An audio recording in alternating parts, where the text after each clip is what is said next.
है। कबीरदास जी ने कहा चलती चक्की देख कर दिया कबीरा रोए, दो पाटन के बीच में साबुत बचा न कोई। ये चलती चक्की देख कर दिया कबीरा रोए, क्या मतलब है इसका? ये चक्की कौन सी है? चलती चक्की देखकर, चक्की में दो पहिया होते हैं। ये चक्की चल रही है जन्म और मृत्यु की चक्की। चलती चक्की देखकर दिया कबीरा रोए, दो पाटन के दोनों पहियों के बीच में साबुत बचाना। सब पिस रहे हैं, तुम भी पिस, तुम्हारे बाप दादे सब पिस गए। जन्म और मृत्यु का पहिया चल रहा, जन्म मृत्यु जन्म मृत्यु जन्म, जन्म लिया फिर मर गए, जन्म लिया। कब से चल रहा? आप जितने लोग यहाँ बैठे हैं, आप सबने करोड़ों करोड़ों बार आप ऑलरेडी जन्म ले चुके हैं और करोड़ों बार आप मर चुके हैं, और फिर आप मौत के मुख में प्रवेश करने जा रहे हैं। कभी सोचा है आपने कि ये मानव का तन मिला है किस लिए मिला है? इसलिए संसार की चमक देख करके परेशान और पागल ना हुआ करो। यहाँ हम संसार को पाने नहीं, भगवान को पाने आए। मीराबाई बड़ी समझदार थी, सोना चांदी से मन को हटाकर भगवान में मन लगा लिया। देखो ना, युग बीत, सदियां बीत गई, मीरा को गए, लेकिन आज तक याद किया जा रहा है। आपकी पड़ोसन मर गई, कौन याद करता है उसे? कौन जानता है उसे? और मीरा चली गई, फिर भी लोग जानते हैं। संसार के लिए जो मरेगा कोई ना जानेगा, भगवान की याद में जो मरेगा जगत जान जाएगा। इसलिए भगवान को पाने वाला यहाँ भी सुखी वहाँ भी सुखी। इसलिए जगत के लिए ना रोइए, जगन्नाथ के लिए कुछ आंसू बहाना सीखिए। ये चलती चक्की देख कर दिया कबीरा रोए, कोई नहीं बचेगा, सब पिसेंगे। तब कमाल ने कहा चलती चक्की चलने दे, पिस पिस आटा होए। चक्की में एक बीच में कील होती है, उस कील में कोई दाना चला जाए ना तो कितना भी चक्की चले पर वो दाना नहीं पिसता, हाँ या ना? वह एक दाना जो कील के बीच में, आपने चक्की देखी है पिछले पुराने जमाने में जो हाथ से चलती थी, उसमें एक कील होती थी, बीच में कोई दाना घुस जाए तो नहीं पिसता था, हाँ या ना? इसलिए वो एक दाना एक के पास चला गया, एक परमात्मा की शरण में जो चला गया, वह जन्म और मृत्यु के पहिए के पिसने से बच जाएगा, जो उस एक परमात्मा की शरण में चला गया, वरना सब पिस जाएंगे। आपको बचना है तो एक भगवान की शरण में रहो। सब भूल जाए पर गोविंद देव जी ना भूलें, सब भूल जाए पर कौन ना भूलें? भगवान ना भूलें। हे नाथ मैं आपको कभी, हे नाथ मैं आपको कभी भूलूं नहीं। दुर्योधन के यहाँ भगवान ने भोजन नहीं किया, विदुरानी के यहाँ छिलकों का, भगवान भाव ग्रहण करते हैं, छिलकों का भोग ग्रहण करते हैं। अब भगवान से, जब भगवान लीला पूरी करके चले गए, तब भगवान के जाने पर विदुर जी ने मैत्रेय जी से सवाल किया, सारी दुनिया सुख के लिए कर्म करती है, दुख क्यों मिलता है? हर आदमी यहां सुख चाहता है पर दुख मिलता है। आप में से कोई नहीं चाहता कि हमें बुखार आ जाए, सब सुख चाहते हैं पर सबको दुख मिलता है। क्यों? कारण क्या है? कारण यह है कि संसार में दुख इसलिए मिलता है क्योंकि संसार में जो है वही तो मिलेगा। संसार का एक नाम है दुखालय। पुस्तकालय में क्या मिलती है? जोर से बोलो, जोर से। पुस्तकालय में क्या मिलता है मैया? मैया ओ मेरी मां, पुस्तकालय में क्या मिलता है? औषधालय में क्या?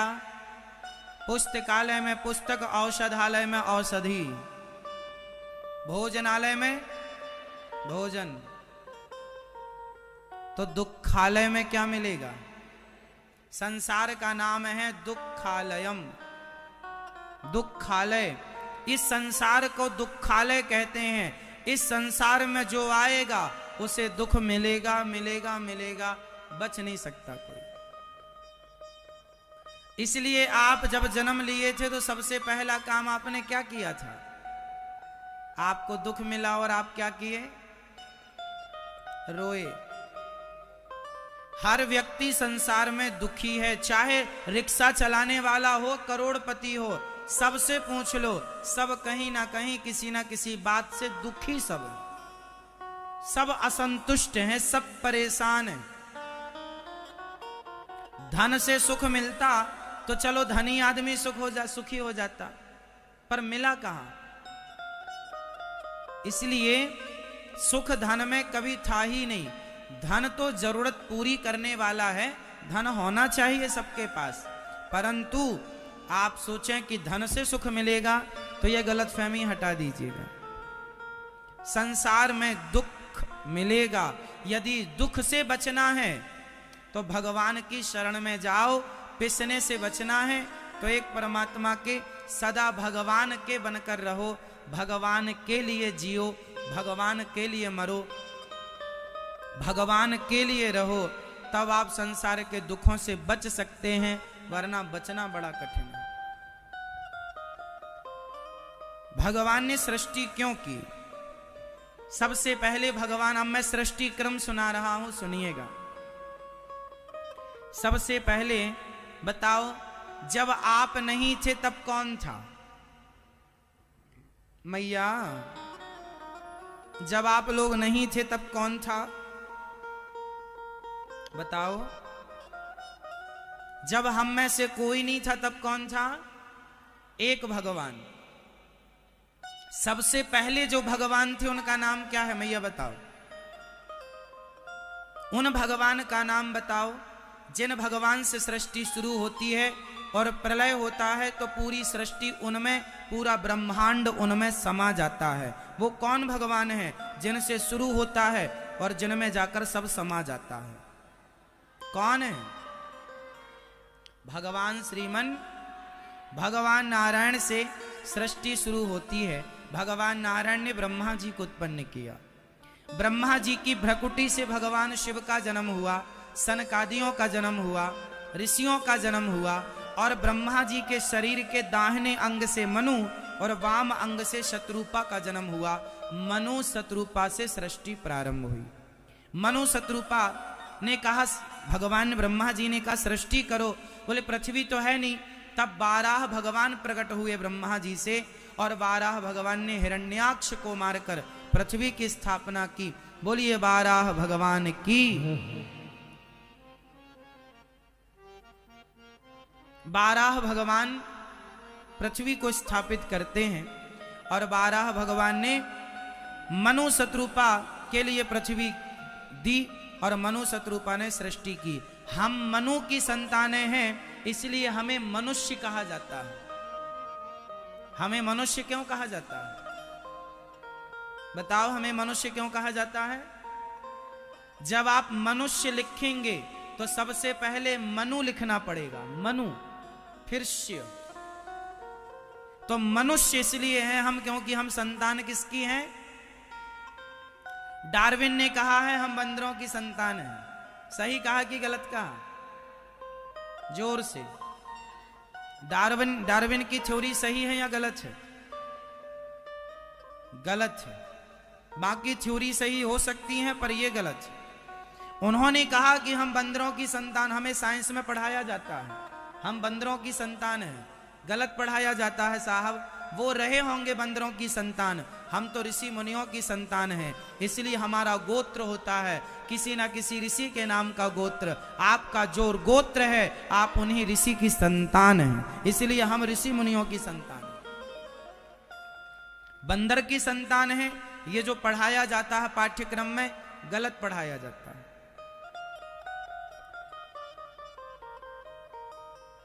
है ना। विडंबना देखिए कि डार्विन की थ्योरी को मान रहे हैं पर वेद पुराणों में जो लिखा है बिल्कुल सत्य, उसे नहीं मान रहे हैं। कितनी विडंबना। और आप लोग भी, विदेशी आदमी कुछ कह दे तो आप मान लेते हैं, पर आपके अपने जो ऋषि मुनि चिल्ला रहे हैं आप कुछ नहीं मानते। आप बहुत कुछ गलत पढ़ते हैं, इसलिए आप गलत पढ़ते हैं क्योंकि आप अपनी संस्कृति को नहीं जानते। जैसे आप पढ़ते हैं कि गुरुत्वाकर्षण का सिद्धांत न्यूटन ने दिया। बताइए, गुरुत्वाकर्षण का सिद्धांत किसने दिया था? न्यूटन ने। ये पढ़ते हैं ना आप, ये भी गलत पढ़ते हैं। न्यूटन ने गुरुत्वाकर्षण का सिद्धांत दिया है, यह बात गलत है। इसके पहले ही हमारे वेद पुराणों ने गुरुत्वाकर्षण का सिद्धांत दिया था। महर्षि कणाद हुए हैं। कौन महर्षि? कणाद, जिन्होंने गुरुत्वाकर्षण का सिद्धांत दिया। और मैं आपको कुछ सिद्धांत प्रत्यक्ष प्रमाणित दे रहा हूं, सुनिएगा। महाभारत का युद्ध कितने साल पहले हुआ था? आज से जोर से 5000 साल पहले क्या हुआ था? महाभारत। हाँ या ना? और न्यूटन कब पैदा हुए? न्यूटन को पैदा हुए लगभग आप मोटा मोटी 1000 साल मान लीजिए, और क्या, और कम है तो कम, फिर भी हम ज्यादा मान के चले। न्यूटन को आए 1000 साल के लगभग कम, 500 कहूं तो भी ठीक ही होगा, आप देख लीजिएगा गूगल में। न्यूटन को आए लगभग 1000 साल हुआ, और महाभारत को हुए 5000 साल हो गए। अब महाभारत में भी गुरुत्वाकर्षण का सिद्धांत कैसे लागू हुआ, मैं आपको प्रैक्टिकली समझाता हूं, समझिएगा। महाभारत में एक सेना लड़ रही थी जो भगवान श्री कृष्ण की सेना थी। बताओ क्या नाम था? भगवान श्री कृष्ण की सेना लड़ रही थी कौरवों के पक्ष से। क्या नाम था उस सेना का? क्या नाम था? नारायणी सेना। हाँ या ना? लड़ रही थी ना। अब वो जो नारायणी सेना थी वो अमर सेना थी, उसे कोई मार ही नहीं सकता। अब मार ही नहीं सकता तो पांडव मारे कैसे?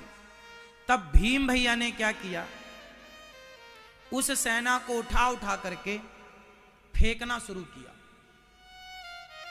कहां फेंका?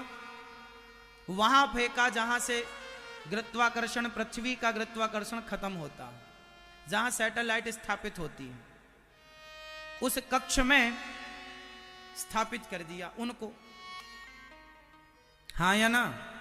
स्थापित कर दिया। ये बात कितनी, मतलब भीम भैया को पता था कि गुरुत्वाकर्षण कहां से शुरू होता है और कहां खत्म होता है। हाँ या ना? तो 5500 साल पहले इस थ्योरी पर काम हुआ कि नहीं? ये थ्योरी तो है कि कहां खत्म हो रहा गुरुत्वाकर्षण, वहां फेंक दिया। उतने जोर से फेंका कि वहीं जाके रुका। ये तो चलो 5000 साल पुरानी बात। 8 लाख साल पुरानी बात भी मैं आपको बता सकता हूं। हनुमान जी, जब रावण और राम जी का युद्ध हो रहा था, ये बात लगभग राम सेतु कितना साल पुराना है? लगभग 8 लाख वर्ष पुराना, लगभग, कुछ कम ज्यादा हो सकता है। 8 लाख साल पुराना राम सेतु रामायण में जब वर्णित है राम रावण का युद्ध, उस समय हनुमान जी ने भी कुछ सैनिकों को, जो रावण के कुछ सैनिक, कुछ लोग अमर थे, उन्हें हनुमान जी ने उठा उठा करके सीधा गुरुत्वाकर्षण सिद्धांत के वहां फेंका जहां पृथ्वी पर आने का कोई काम ही नहीं। तो दोनों युद्धों में इस गुरुत्वाकर्षण सिद्धांत का पालन हुआ है। अब किस आधार से न्यूटन कहते हैं कि मैंने दिया? अब आप लोग वेद पुराण नहीं पढ़ोगे तो जो जैसा कह देगा आप वैसा मान लेंगे, क्योंकि आपको खुद का ज्ञान तो है नहीं। आपने कह दिया कि जो जीता वही सिकंदर। क्यों जी? जो जीता वही सिकंदर सही है, या जो जीता वही महाराणा प्रताप सही है? हाँ, महाराणा प्रताप क्या सिकंदर को हमारे देश के महाराजाओं ने हराया नहीं था? पोरस ने हराया था सिकंदर को, चंद्रगुप्त ने हराया था सिकंदर को। इतिहास पढ़ लेना खूब करीब से। लेकिन हमें पढ़ाया गया जो जीता वही सिकंदर, गलत पढ़ाया गया। अब उसका हम क्या करें? गलत पढ़ाया गया, कुछ चीजें गलत पढ़ाई गई हैं, अभी भी हमें गलत पढ़ाया जाता है। हमने पढ़ा है गा से गणेश, गा गणेश का, आजकल पढ़ाते हैं गा गधे का। अब गधा पढ़ाएंगे और गधा पढ़ेंगे तो गणेश जैसी बुद्धि कहां से लाएंगे। विडंबना तो ये है कि हम विदेशी संस्कृति पढ़ रहे हैं, विदेशी चीजें कुछ पढ़ रहे हैं, अपनी भारतीयता को जान ही नहीं रहे हैं, अपने भारतवर्ष को पढ़ ही नहीं रहे हैं अपन। समस्या ये है। वरना चलो बताओ, घड़ी का आविष्कार किसने किया है? आपको पता है घड़ी का आविष्कार किसने किया? नहीं। फाइनली जो घड़ी का वैसे तो अपडेट बहुत लोगों ने किया है, उसे सुधार, इसलिए किसी बहुत लोगों ने प्रयास किया उसके लिए, पर जो बाद में फाइनल हुआ 10 ने किया। इसलिए नई घड़ी आप खरीदने जाते हैं तो घड़ी में 10:10 ही होता है। नई घड़ी कितना समय बताती है? बोलो। 10 10:10 इसलिए बताती है क्योंकि घड़ी बनाने वाले वैज्ञानिक का नाम ही 10 है। बहुत सारे लोगों ने अपना योगदान दिया है जिसमें एक 10 भी है। इसलिए समझिएगा, घड़ी का आविष्कार हुआ कितना समय हो गया? लगभग 300-400 वर्ष पुरानी घड़ी है। घड़ी कितने साल पुरानी है? लगभग 300-400 साल पहले। हाँ या ना? सबसे पहले चाबी वाली घड़ी आती थी, हाँ या ना? तो घड़ी का सिद्धांत लगभग 300-400 वर्ष पुराना है। ये मैं ज्यादा बोल रहा हूं, इतना नहीं है। अब चलो हमारे भारत की संस्कृति को देखो। आप में से कितने लोग जगन्नाथपुरी गए हैं? वहां एक कोणार्क मंदिर है, कभी दर्शन किया? जो नया 10 का नोट है, उस 10 के नोट में कोणार्क मंदिर की चित्र भी छपा हुआ। कोणार्क मंदिर जाना 1400 साल पुराना है। सूर्य मंदिर है, वो ध्वस्त कर दिया था मुगलों ने, पर आज भी अवशेष बाकी है। अब आप आश्चर्य मानेंगे कि घड़ी का आविष्कार हुआ लगभग 300 साल पहले, और हमारे यहां मंदिर बना कोणार्क मंदिर 1400 साल पहले। कोणार्क मंदिर में आप कभी जाइएगा तो वहां चित्र बना हुआ है चक्र का, एक चक्र है। उस चक्र में जब सूर्य भगवान का प्रकाश पड़ता है, ये देखो टीवी पर आप देखो, ये कोणार्क मंदिर का चित्र है। इस चक्र पर जब सूर्य भगवान का प्रकाश पड़ता है तो उस प्रकाश की परछाई को नापकर आज भी वहां पर इस चक्र के आधार पर बिल्कुल परफेक्ट समय बताया जा सकता है कि इतने बज के इतने मिनट और इतने सेकंड हो गए हैं आज भी। तो घड़ी की थ्योरी कोई विदेशी है ऐसा नहीं है, हम 1400 साल पहले बना चुके थे, पर चूंकि देश गुलाम हो गया तो सारा जो इतने बड़े बड़े हमारे जो ऋषि मुनि वैज्ञानिकों का जो शोध था, रिसर्चें थी, वो सारा विदेशी लोग, वो इंग्लैंडियन लोग ले गए। सारा श्रेय उन्होंने विदेशियों को दे दिया, क्योंकि भारत को श्रेय मिलता तो भारत का नाम और आगे चला जाता। तो वो चाहते नहीं थे कि भारत आगे जाए, भारत बढ़े, भारत आध्यात्म क्षेत्र में आगे बढ़े, भारत का नाम हो। वो जलते थे भारत से, इसलिए भारत की किसी भी चीज को दबा के रखा, पुराने इतिहासों को मिटा दिया, अवशेष मिटा दिए और अपने आप को हाईलाइट कर दिया कि हमने ये बनाया। अब जैसे फॉर एग्जाम्पल बताइए, विमान का आविष्कार किसने किया? विमान किसने बनाया? राइट ब्रदर्स ने बनाया। कब बनाया? 1903 में सफल विमान परीक्षण हुआ था राइट ब्रदर्स के द्वारा। 1903 में पहला विमान दुनिया में उड़ा था, मेरी मां। आप समझ रहे हैं ना? 1903।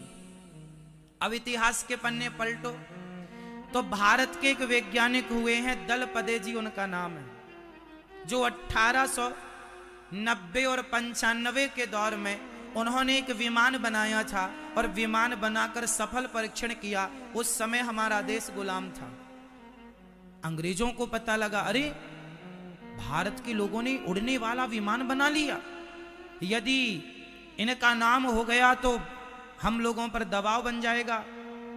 इसलिए उन्होंने दलपदे जी से सारी ड्राइंग छीन ली और राइट ब्रदर्स को पकड़ा दी। राइट ब्रदर्स उस समय साइकिल के गाड़ी के मैकेनिक हुआ करते थे। राइट ब्रदर्स कौन थे? पंचर बनाने वाले, इलेक्ट्रिक जो भी काम था उस जमाने में, गाड़ी का पहिया वैया ठीक करना इत्यादि, स्टेपनी चेंज, उनको दे दिया कि तुम करो। उन्होंने ड्राइंग तो मिल ही गई, उस आधार पर विमान बनाया, उतार दिया और सफल विमान परीक्षण कर दिया। खिताब उनके गले चला गया, हम कोरे के कोरे रह गए। आप लोग जानते हैं उन्होंने बनाया हमने, खिताब वो जान ले गए। क्यों? क्योंकि हम गुलाम थे। गुलाम क्यों थे हम? क्योंकि हम आपस में लड़ते थे, क्योंकि हम आपस में जोर से महाराणा प्रताप का साथ उनके आसपास के राजाओं ने दिया होता तो महाराणा प्रताप हल्दी घाटी का युद्ध छोड़ के ना गए होते। क्या बताएं, हमारे यहां आपस में लड़ाई से हमें फुर्सत ना मिली। जो पहले हुआ आज भी वही हो रहा है, आपस में लड़ते हैं, उसका फायदा लोग उठा लेते हैं। तो आप अपनी संस्कृति, अपने वेद, अपने पुराण को कम ना समझें मेरी माँ। जो दुनिया आज पढ़ रही है वो हम लोगों ने बहुत पहले पढ़कर छोड़ दिया है। आप देख लो, मैं आपको प्रत्यक्ष प्रमाण दूंगा। बताइए, टीवी, कैमरा ये कितने साल पहले आए? टीवी आपने कब से देखनी शुरू की? टीवी का आविष्कार कब हुआ? 100 साल पहले मान लें? 100 साल नहीं हुआ, फिर भी मान लेते हैं।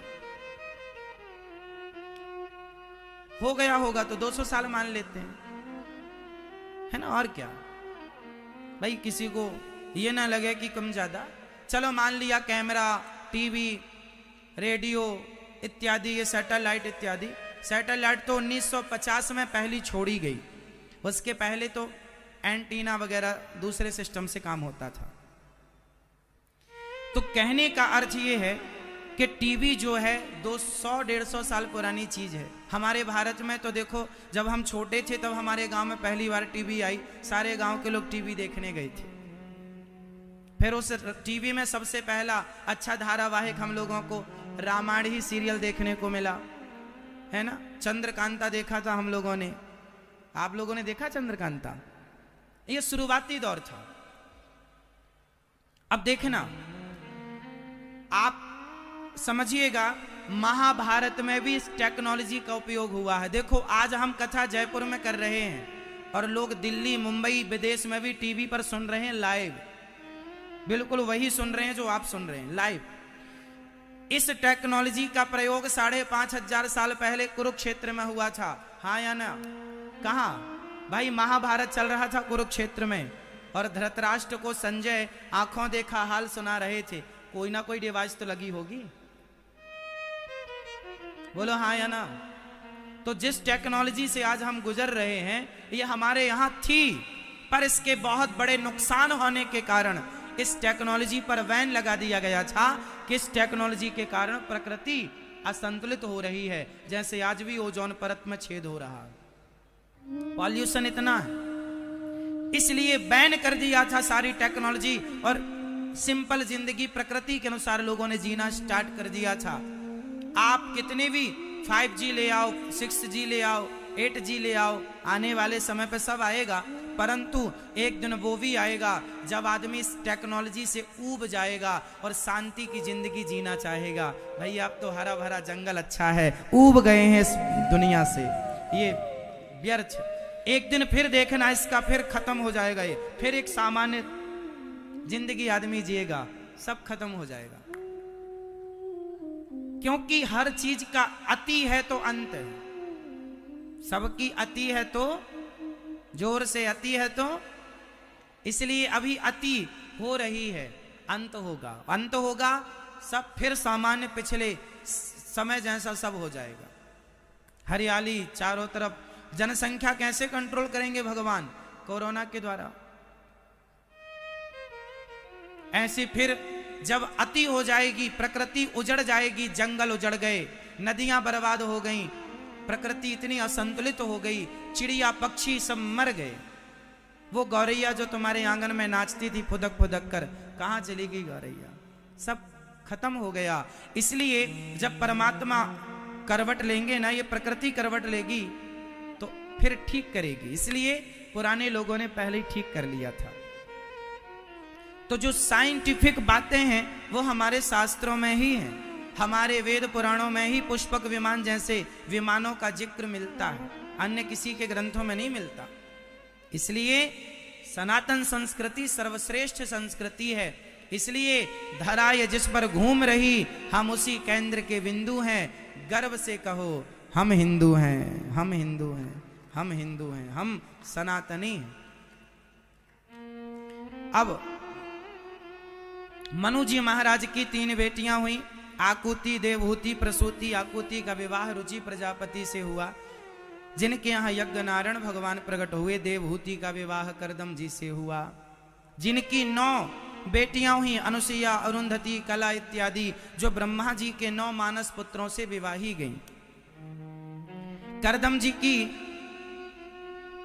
9 बेटियों के बाद बेटा हुआ, जिसे भगवान कपिल कहा जाता है। बोलिए कपिल देव भगवान की।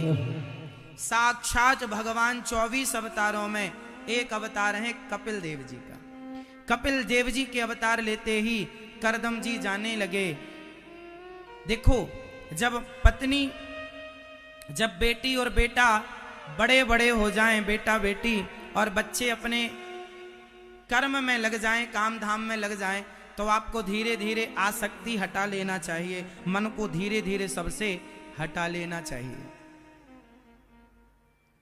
आपकी बेटी बड़ी हो गई, बेटा बड़ा हो गया, अब मन सबसे हटा लो और भगवान श्री के चरणों में मन लगाओ। जिम्मेदारियां पूरी हो जाए ना तो उलझे ना रहा करो। एक आदमी सड़क के बीचों बीच चल रहा था, तो पीछे से ट्रक वाले ने कहा, अरे किनारे चल, मर जाएगा, बीचों बीच चल रहा है।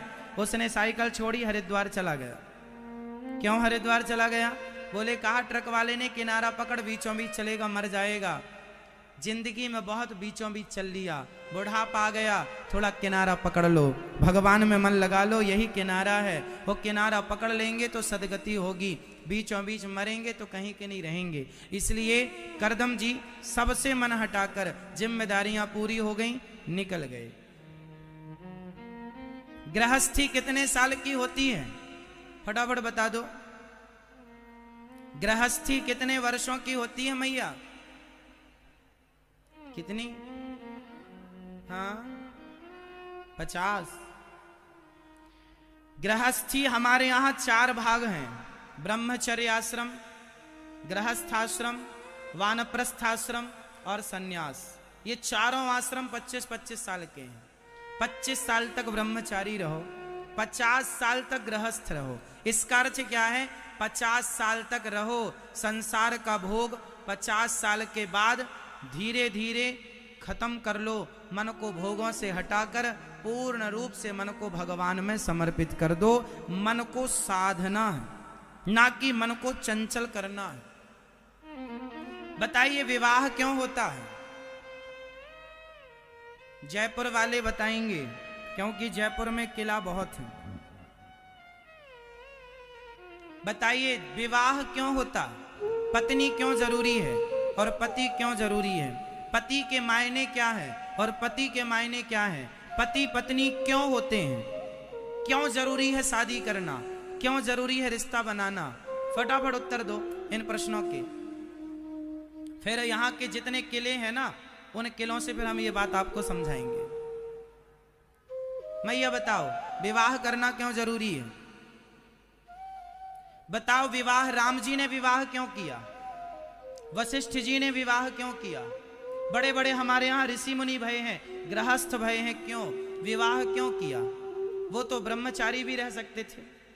भगवान राम को विवाह करने की क्या जरूरत थी? ना करते तो भी उनका जीवन, पर विवाह किया। क्यों किया? आपने विवाह क्यों किया है? चलो और किसी से ना पूछे, आपसे पूछ लेते हैं। आपने विवाह क्यों किया है? क्या पाने के लिए विवाह किया? फटाफट बताओ।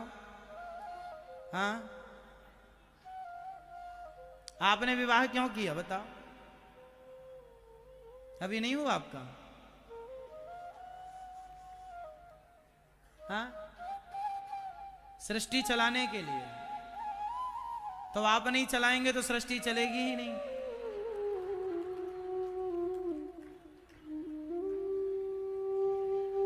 बताइए विवाह क्यों करते हैं लोग? देखो आप सारे लगभग विवाहित हैं, आप सब, हम सब गृहस्थी ही हैं, सब गृहस्थी हैं, लेकिन बहुत कम लोग इस बात को जानते हैं कि विवाह क्यों करते हैं।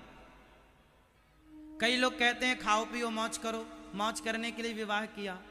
मौज करने के लिए विवाह नहीं, मौज तो बंदर भी कर रहे हैं बिना विवाह के, मौज तो कुत्ते भी कर रहे हैं बिना विवाह के, फिर आपने विवाह क्यों किया? विवाह का अर्थ मौज से नहीं है, भोगों से नहीं है।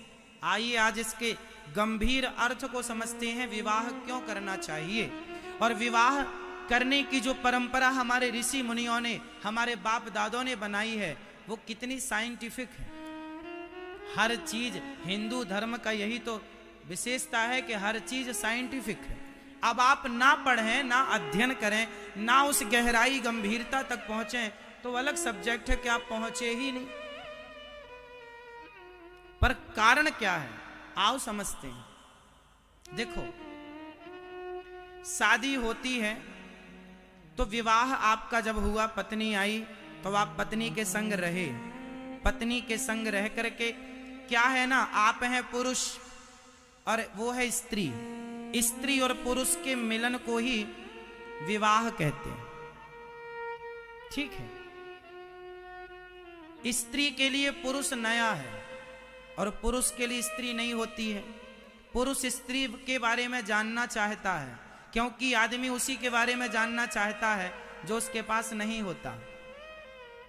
तो पुरुष के पास स्त्री नहीं थी तो पत्नी के रूप में आ गई, स्त्री के पास पुरुष नहीं था तो पति के रूप में आ गया। अब आ गया, चलो दोनों एक हो गए। अब तुम दोनों पति पत्नी साथ में रहो, खाओ पियो और आप अपने संसार का सुख लो, सुख ले लो, जी भर के सुख ले लो। और लेकर अब देख लो, शादी इसलिए होती है कि संसार का सुख ले ले बेटा, और लेकर देख ले कि कितना सुख है ना। और धीरे धीरे अब इस चीज से, मन भोगों से, धीरे धीरे स्त्री और धीरे धीरे पुरुष, तुम दोनों हटाओ अब मन को संसार के भोगों से, और मन हटाओ और मन की जो चंचलता है उस चंचलता को कंट्रोल करो, मन को साधो। मन की साधना के लिए, मन को केंद्रित करने के लिए, मन को वश में करने के लिए एक पुरुष को नारी की जरूरत होती है और एक नारी को पुरुष की जरूरत होती है। यदि किसी का विवाह नहीं होता और वो पति पत्नी के बारे में जब सुनता और देखता है, वाह कितने अच्छे हैं ये लोग, साथ में उठते बैठते हैं, जाते आते हैं, काश हमारी भी होती, इसलिए शादी कर लेनी चाहिए। तो ये चाह ना रहे कि हमारी भी होती तो कर लो ना भैया, और देख लो कि कितना सुख है।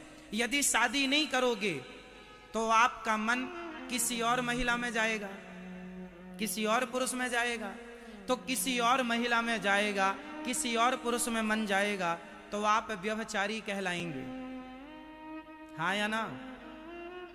यदि आपका मन किसी और स्त्री और किसी और पुरुष में गया तो आप व्यभिचारी कहलाएंगे, आप वैश्या कहलाएंगी।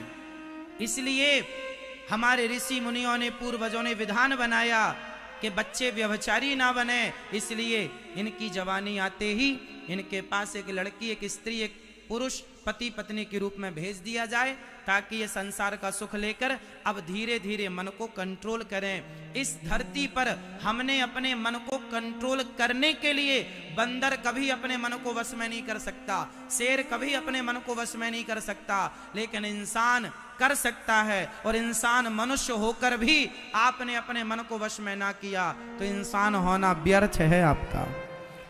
पति पत्नी दोनों साथ में रहकर अपने मन को साधो, इच्छाओं को कम करना है ना कि और बढ़ाना है। इच्छाओं का कोई अंत नहीं है। फिर तो रावण की पत्नी मंदोदरी सबसे सुंदर थी, मंदोदरी उतनी ही सुंदर थी जितनी माता पार्वती सुंदर थी, इतनी सुंदर थी माता मंदोदरी। लेकिन उन मंदोदरी जैसी सुंदर पत्नी को पाकर रावण का मन ना भरा और माता सीता को चुरा कर ले आया, और माता सीता के पहले ना जाने कितनी महिलाओं को चुराया होगा। तो ये मन है साहब, रावण का मन ना भरा भोगों से, तुम्हारा भर जाएगा। इसलिए किला होता है, जयपुर में किला बहुत है। किला ऐसे बनाए जाते थे पहले, जहां से हम तो सामने वाले पर अटैक कर सकते हैं, सामने वाला हम पर नहीं कर सकता। क्यों जी? किला में आपने देखा होगा छोटा सा वो होता है ना, जहां से हम देख सकते हैं और धनुष बाण चला सकते हैं, बाण गोला चला दो, तोप चला दो, कुछ भी इत्यादि, बम फेंक दो। पर वहां से फेंकेगा वो तो आपको लगेगा ही नहीं, क्योंकि आप किला में सुरक्षित हैं। उसका छोड़ा बाण आपको नहीं लगेगा, पर आपका छोड़ा उसे लगेगा। हाँ या ना? ये किले की खासियत होती है, हाँ या ना? किला ये सुरक्षा प्रदान करता है। जैसे किला आपको सुरक्षा प्रदान करता है, उसी प्रकार पत्नी हमारी सुरक्षा प्रदान करती है। जो मन कहीं किसी पर स्त्री में जाएगा तो वो पर स्त्री में ना जाकर अपनी पत्नी में मन लगाओ। कभी पर पुरुष में मन जाएगा तो पर पुरुष में मन ना लगाकर अपने पति में लगाओ। इसलिए पति में मन लगाओ और पत्नी में मन लगाओ, और सब जगह से मन हटाकर अंत में भगवान के चरणों में मन लगा दो। यही गृहस्थी। शादी के बाद भी आपका अपनी पत्नी के सिवा पड़ोसन में मन जा रहा है तो आप व्यभिचारी हैं। शादी के बाद आपका मन अपने पति के सिवा पर मर्द में, पर पुरुष में जा रहा है तो आप वैश्या हैं। हाँ या ना? तो मन को कंट्रोल करने के लिए विवाह होता है, ना कि मन को और अशांत करने के लिए। पर कंट्रोल दिखता ही नहीं किसी का। बुढ़ापे में आदमी शादी कर रहा है आजकल।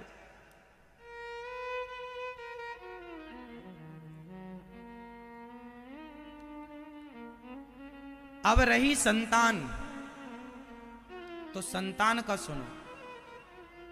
जब आप गृहस्थ में रहेंगे ना, तो एक सच्चा और एक अच्छा गृहस्थी क्या चाहता है? आप कैसी संतान चाहते हैं? देशभक्त, राष्ट्रभक्त, दानी, ऐसी संतान हो आपकी जो देश के काम आए, या भक्त बनकर भगवान के काम आए। अरे जननी जने तो भक्त जने, या दाता या सूर, या से तो बंध्या भली काहे गवावे नूर। गृहस्थ में रहकर तब गृहस्थी सफल होगी जब आपकी संतान या तो राष्ट्र प्रेमी हो या भगवान की प्रेमी हो, तब तो आपका मां बनना और बाप बनना सफल। यदि आपकी संतान गलत रास्ते पर चली गई तो आपका मां बाप बनना व्यर्थ हो गया। बेटा हो तो महाराणा प्रताप जैसा, बेटी हो तो झांसी की मीरा जैसी हो। तो कैसी बेटी चाहिए आपको? अरे अच्छी गृहस्थी रहेगी, मन तुम्हारा कंट्रोल में रहेगा तो तुम्हारी संतानें भी श्रेष्ठ होंगी। अब तो गीदड़ों से भर रहा है देश। अब कहां मिल रही हैं मीरा जैसी बेटियां, झांसी की रानी जैसी बेटियां? अब कहां गए वो महाराणा प्रताप, पृथ्वीराज, वीर शिवाजी? कहां गए वो महापुरुष? क्योंकि वो संयम नहीं है, वो आचार विचार नहीं है। गृहस्थी का अर्थ ही नहीं पता लोगों को। इसलिए गृहस्थी का अर्थ है मन को साधना, मन को कंट्रोल। मन की इच्छाएं कभी पूरी नहीं हो सकती, इसलिए मन हटाना है, इच्छाओं का अंत करना है। एक आदमी, एक सज्जन हमसे कह रहे थे, महाराज जी, एक सज्जन ने कहा कि जब मन होए तो खाने का तो खा लेना चाहिए, मन हो संसार के सुख का तो सुख ले लेना चाहिए, इसमें क्या बुराई है? आपके हिसाब से बताइए, आप जितना अधिक खाएंगे उतनी जल्दी आपकी इच्छाएं खत्म होंगी या इच्छाएं और बढ़ेंगी? जोर से बोलना है। आप 56 भोग खाओ, आप अच्छा अच्छा खाओ, तो अच्छा अच्छा खाने से इच्छाएं कम होती हैं कि बढ़ती हैं? जोर से, और जोर से। आप भोग भोगते चले जाओ तो भोगों को और भोगने से इच्छाएं कम होती हैं कि और बढ़ती हैं? समाधान यह नहीं है कि आप और बढ़ाएं खान पान को या भोगों को। समाधान यह है कि आप चीजों को कम संयमी बने। देखना इंद्रियों के ना घोड़े बढ़ें, इनमें संयम के हरदम ये कोड़े पड़े। अपने रथ को सुमार्ग लगाते चलो, मन से गोविंद गोपाल गाते चलो। संयमी, संयम। आप में से कितने लोग ये संयम नाम का शब्द पहले सुन चुके हैं? लोग कहते हैं ना संयमी बनो। संयम को आप में से कितने लोग जानते हैं? संयम का मतलब जानते हैं आप? संयम का मतलब हाँ, कंट्रोल। ठीक कह रहे हैं आप दादाजी। ओ दादाजी, बताओ संयम जानते हैं आप? बताओ क्या होता है? चलो हम प्रैक्टिकली बताते हैं। आपको शुगर की बीमारी है, फॉर एग्जाम्पल माना कि आपको शुगर की बीमारी है और शुगर आपका 300 पार चल रहा है, 300 प्लस, और आपके सामने गुलाब जामुन रखी है और आपकी फेवरेट है, खाने का मन बहुत है, आपका मन बहुत है कि खा लूं। गुलाब जामुन रखी भी है और डॉक्टर ने कहा है खाओगे तो मरोगे। अब आपने कहा कि इच्छा तो बहुत है, पानी आ रहा है जीभ में, पर खाएंगे नहीं। तो आपने इच्छा होने पर भी उसका सेवन नहीं किया। इसी का नाम है संयम। इच्छा होने पर भी आपने उन इच्छाओं पर कंट्रोल किया और ऐसे कंट्रोल करते रहेंगे तो एक दिन आपकी वो इच्छाएं मरना शुरू हो जाएंगी। अपने मरने से पहले अपनी इच्छाओं को मार दीजिएगा तो श्रेष्ठ बन जाएंगे। जो आदमी इच्छाओं को ना मार पाया, ना वो घर का है ना घाट का है। इसलिए इच्छाओं का अंत करना सीखिए, है ना। हमारी बात मान लो और मन सबसे हटा लो। काम कोई नहीं आने वाला, ना बेटा ना बेटी। आप जो मन साध कर भगवान का चिंतन कर लेंगे वह धन ही आपका काम आएगा। पायो जी मैंने राम रतन धन पायो, राम नाम की पूंजी काम आएगी, ये जगत काम नहीं आएगा। इसलिए कर लो इकट्ठी राम नाम की पूंजी। कहना मान लो वरना। चलो मैं आपसे सवाल एक और कर लूं। आपने इतना सुख लिया संसार का, आज तक खाना पीना भोगों का, बताओ क्या पाया आपने? क्या पाया? सबसे सवाल है क्या मिला आपको? क्या आप में से किसी का पेट भरा? अरे आपने क्या नहीं खाया होगा आज तक, पर खाकर क्या पेट भरा?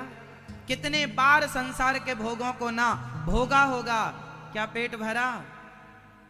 ये छल रहे हैं आपको, ये ठग रहे हैं आपको।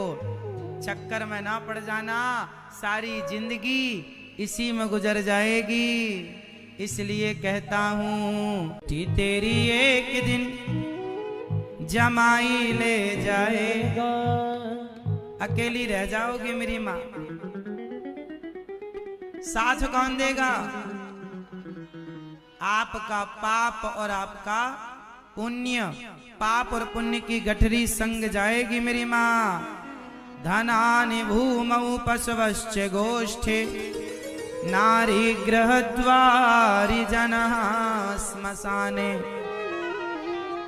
देहश्चितायां परलोके मार्गे, धर्मानुगो गच्छति जीव एकः।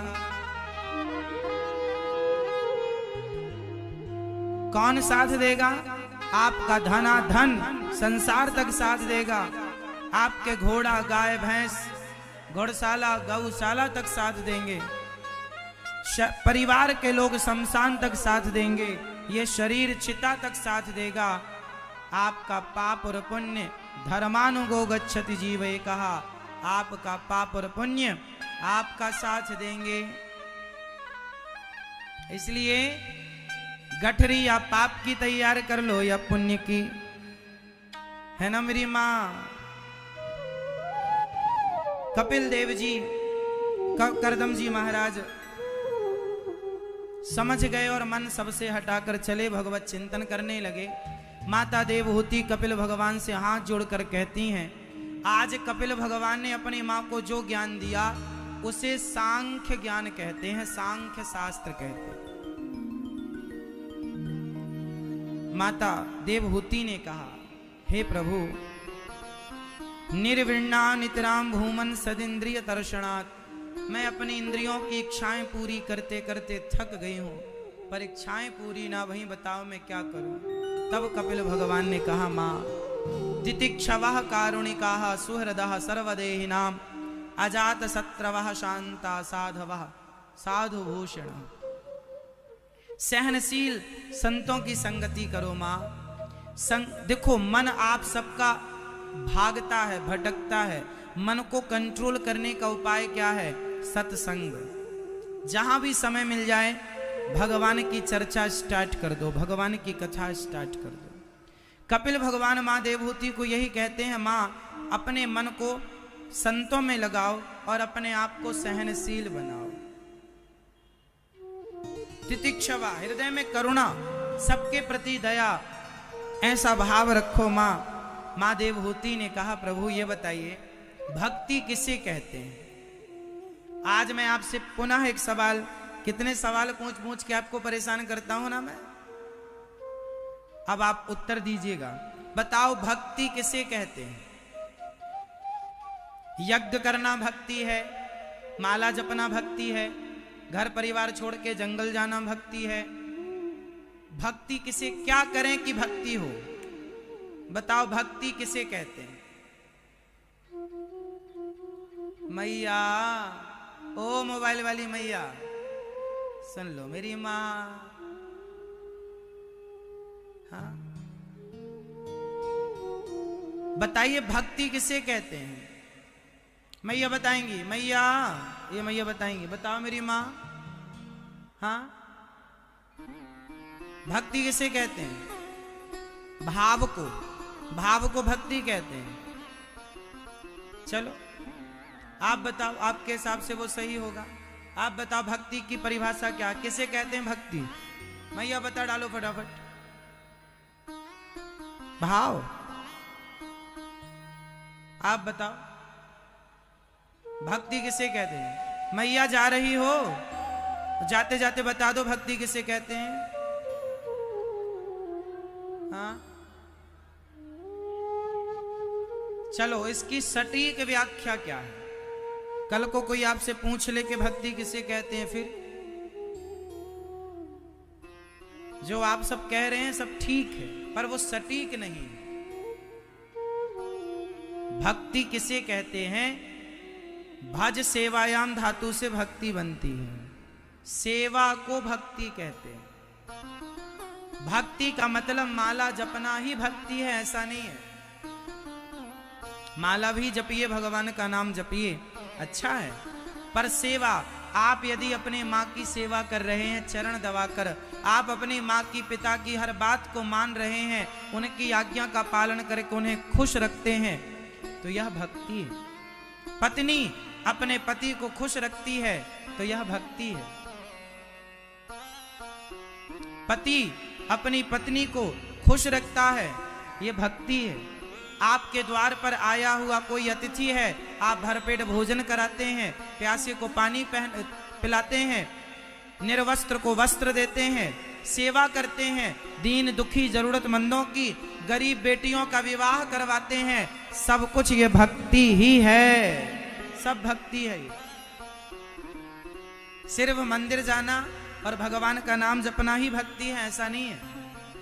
सेवा करना भक्ति है। इसलिए हमारे सनातन धर्म में सेवा की बातें कही गई हैं। बेटा किसकी सेवा करे? बोल दो, माता पिता की। पत्नी किसकी सेवा करे? पति और सास ससुर की। हमारे यहाँ सबको सेवा के बंधन में बांधा गया, क्योंकि सेवा ही भक्ति है। भगवान मिलेंगे तो सेवा करने वालों को मिलेंगे। इसलिए भगवान, अब आप घर परिवार छोड़ के जंगल चले जाएं, बोले हम भक्ति करने जा रहे हैं, ना साहब, घर में रहो, काम करो, बिजनेस करो, व्यापार करो, पैसा कमाओ और धन कमाकर उस धन से धर्म करो, इससे बड़ी कोई भक्ति नहीं है। धन कमाओ और धन से धर्म करो, इससे बड़ी कोई भक्ति, इससे बड़ी कोई भक्ति नहीं है। ना जंगल जाना है, ना घर छोड़ना, ना पत्नी को, ना पति को, कहीं नहीं जाना। जहां हो वहां रहकर काम करते हुए भगवान का स्मरण करो और सेवा करो। सेवा, सेवा लोक बनाएगी, सेवा परलोक बनाएगी, इसलिए सेवा।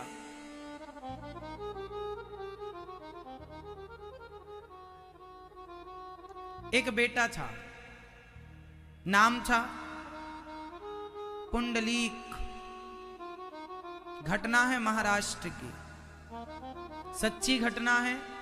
आज भी इस बात के प्रमाण हैं। किस रूप में प्रमाण है मैं आपको भी बताऊंगा। पुंडलीक के नाम के एक भक्त थे। अपनी मां, अपने बाप के इकलौते बेटे थे।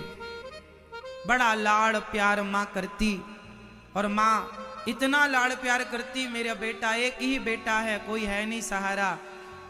कुछ दिन बाद बेटा बड़ा हुआ, शादी हो गई, दुल्हन आई तो दुल्हन बड़े बाप की बेटी थी तो ढेर सारा धन लेकर आई।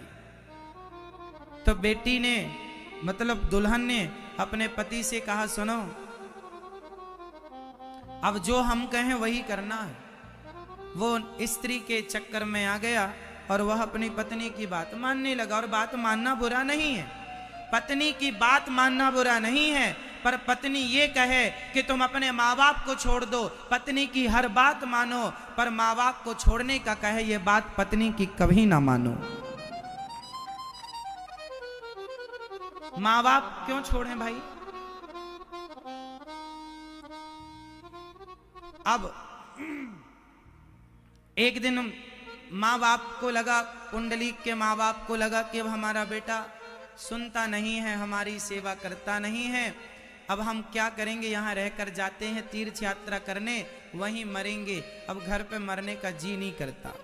दोनों माता पिता, बुढ़ा बुढ़ी, बूढ़े माँ बाप चल पड़े तीर्थ यात्रा पर। तो पत्नी ने कहा, सुनो जी, शादी में माँ ने जो बड़ा सा हार पहन रखा था वो तो दिया ही नहीं, और चली गई।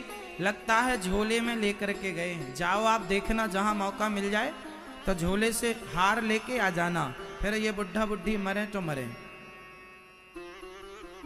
पत्नी ने पाठ पढ़ाया पति को कि जाओ सास का हार लेके आओ। अब बूढ़ी माँ, बूढ़ा बाप तीर्थ यात्रा पर निकले। चलते चलते चलते चलते कई दिनों के बाद वह काशी आए, गंगा के किनारे आए। तो पीछे पीछे बेटा भी जासूसी करता आया, मौका कहीं मिला नहीं बैग से निकालने का, आ गया वह भी। खाली हाथ जाएगा तो पत्नी डांटेगी, तो पत्नी के डर से घर भी नहीं गया। एक रात को वह माँ के बैग में हाथ डालने ही वाला था कि तभी उसने देखा कि गंगा के किनारे उसके माँ बाप ऐसे सीढ़ियों में पड़े थे। तो गंगा जी से गंदे से कपड़े पहनकर एक महिला निकली और उसके माता पिता के सामने आकर खड़ी हो गई और उसके माँ बाप का दर्शन किया। और दर्शन करके वह बिल्कुल शुद्ध कपड़े पहन करके, साफ सुथरे कपड़े अपने आप हो गए। वह गंगा जी में जाने लगी तो पुंडलीक ने रोका, देवी रुको, आप कौन है, अपना परिचय तो दो। उस देवी ने कहा, बेटा मुझे गंगा मैया कहते हैं। आप गंगा मैया हैं, तो आपने गंदे कपड़े क्यों पहन रखे थे और अब साफ कैसे हो गए? गंगा मैया ने कहा कि तुम जैसे नालायक बेटा जो अपने माँ बाप की सेवा करने की वजह उनकी जासूसी करते हैं, तुम जैसे नालायक बेटे जो अपने माँ बाप की सेवा नहीं करते, तुम जैसे नालायक बेटे जब गंगा में स्नान करते हैं ना तो गंगा अशुद्ध हो जाती है। तुम्हारे स्नान से मैं अशुद्ध हो गई थी, पर तुम्हारे माता पिता बड़े पुण्यात्मा हैं, बहुत पुण्यशाली हैं। इनके दर्शन से मेरा वह पाप समाप्त हो गया जो गंगा जी को तुम जैसे नालायक बेटों से गंगा अशुद्ध होती है, ऐसे भक्तों का जब हम गंगा होकर भी दर्शन करती हैं तो हम गंगा होकर भी गंगा पापियों को शुद्ध करती है, पुण्यात्मा तो खुद गंगा को ही शुद्ध करते हैं। गंगा पुण्यात्माओं को शुद्ध नहीं करती। गंगा पापियों के पाप धुलती हैं, पुण्यात्माओं के स्पर्श से गंगा के पाप धुल जाते हैं। तुम्हारे माँ बाप बड़े पुण्यात्मा हैं, इनके दर्शन से मेरा पाप धुल गया। कैसे पुत्र हो तुम? ये तुम्हारी माँ जानते हो कितना प्यार करती है तुमसे। तुम एक स्त्री के कहने से अपने माँ बाप की जासूसी करने निकल आए। एक बार भी तुमने, तुम्हारी माँ 2 दिन से भोजन नहीं किया, तुम साथ में हो, क्या तुम्हें ये नहीं पूछना चाहिए कि माँ खा लो? तुमने खा लिया। तुमने इसलिए नहीं पूछा कि यदि मैं पूछ लूंगा तो माँ को पता चल जाएगा कि मैं भी साथ में हूं, जासूसी करने आया हूं। 2 दिन से तुम्हारे माँ बाप ने कुछ नहीं खाया, तुम घर में 56 भोग खाते हो, तुम्हारी माँ भूखी सोती है। क्या यही तुम्हारे पुत्र का धर्म है? तुम जैसे पुत्र जब जब गंगा आते हैं ना, मैं रोती हूं। तीर्थ भी रोते हैं ऐसे बेटों को देखकर, जो बेटा माँ बाप की सेवा ना करता, जो बहू अपने सास ससुर की सेवा ना करती और तीर्थ यात्रा पर निकल जाती है, तो तीर्थ भी तुम्हारे जाने से अशुद्ध हो जाते हैं। इसलिए पत्थर में भगवान बाद में देखना मेरी माँ, पहले इंसानों में भगवान को देखो। जो काखा गाघा पढ़ना जान गया, जो पहाड़ा स्कूल की वो बुक जिसमें काखा गाघा लिखा है, जिसने काखा गाघा लिखना, जिसने काखा गाघा पढ़ना सीख लिया, वही तो अखबार पढ़ना सीखेगा। वही तो अखबार पढ़ सकता है। जिसे काखा गाघा का ज्ञान नहीं है, वो अखबार क्या पढ़ेगा? जिसने अपने माँ बाप में भगवान को नहीं देखा, वो मूर्तियों में भला भगवान को क्या देखेगा? भगवान पहले माता पिता में देखो, फिर मूर्तियों में देखना। अखबार पढ़ने के पहले क्या पढ़ना पड़ता है? जोर से। स्कूल में काखा गाघा का ज्ञान लोगे तब ना अखबार पढ़ोगे। तो पहले माँ बाप में भगवान को देखोगे तब ना मूर्ति में भगवान दिखेंगे। आप में से लोग कहते हैं गोविंद देव जी तो मूर्ति है, गोविंद देव जी में पत्थर उन्हीं को दिखता है, गोविंद देव जी में मूर्ति उन्हीं को दिखती है। जिसे माँ में भगवान नजर नहीं आते, जिस दिन तुम अपनी माँ में भगवान का दर्शन कर लोगे, बाप में भगवान को देख लोगे, उस दिन गोविंद देव जी तुम्हें मूर्ति नहीं साक्षात भगवान के रूप में नजर आ जाएंगे। इसलिए उस गंगा मैया की बात को सुनकर कुंडली के नाम के उस बेटे ने चरणों में